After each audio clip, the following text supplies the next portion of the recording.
আসসালামু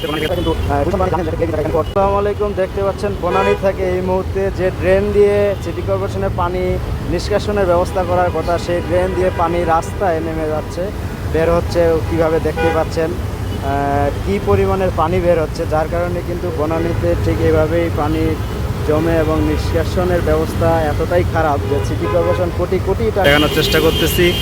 এই জলাশয়ের কারণ আপনাদেরকে আজকে জানাবো। দেখতেই পাচ্ছেন, এই যে দেখুন, যে ড্রেন দিয়ে পানি যাওয়ার কথা সেই ড্রেন দিয়ে কিন্তু পানি উঠতেছে, যার কারণে কিন্তু পুরা রাজধানী বনানী এবং বিভিন্ন জায়গায় কিন্তু জলাশয় তৈরি হয়েছে।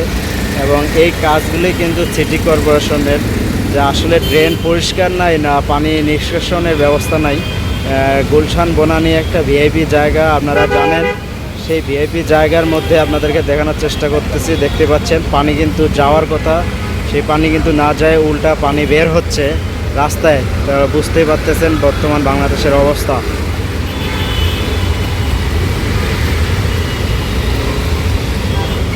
এই যদি হয় বাংলাদেশে একটু বৃষ্টিতেই যদি পানি ড্রেন দিয়ে যাওয়ার কথা, সে ড্রেন দিয়ে যদি পানি উঠে, তাহলে বুঝতে পারতেছেন যে আসলে জলাশয়টা হওয়ার কারণ কি, বা সিটি কর্পোরেশনের ঘাটতি, বা ঢাকা যে সিটি কর্পোরেশন আছে তারা কি কাজ করে, সেটাই প্রশ্ন এবং জনগণের কাছে দাবি।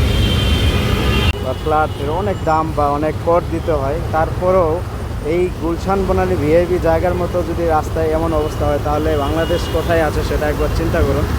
যে কী পরিমাণে দুর্নীতি হলে যে ড্রেন দিয়ে পানি যাওয়ার কথা সে ড্রেন দিয়ে পানি উঠে, বুঝতেই তো পারতেছেন। দেখতে পাচ্ছেন যে কী পরিমাণের পানি বের হচ্ছে ড্রেন থেকে, উল্টা ড্রেন দিয়ে পানি যাওয়ার কথা সেই ড্রেন দিয়ে কিন্তু পানি বের হচ্ছে। আমরা এখানে অনেকগুলো ড্রেন দেখলাম যে প্রত্যেকটা দিয়েই কিন্তু কম বেশি পানি বের হচ্ছে। এই যে দেখতে পাচ্ছেন এখানেও কিন্তু পানি বের হচ্ছে।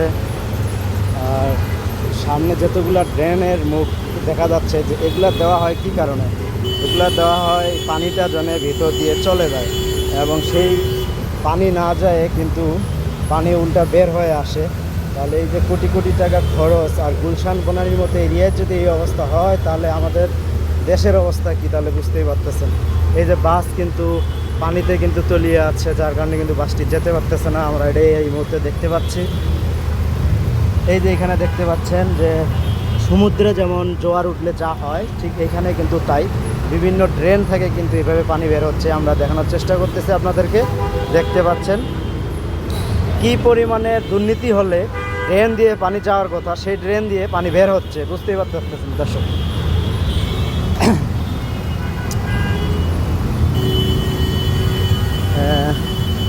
আমরা এই মুহূর্তে বনানীতে আছি, মানুষ কি কষ্ট করতেছে সেটাই দেখানোর চেষ্টা করতেছি, যে আসলে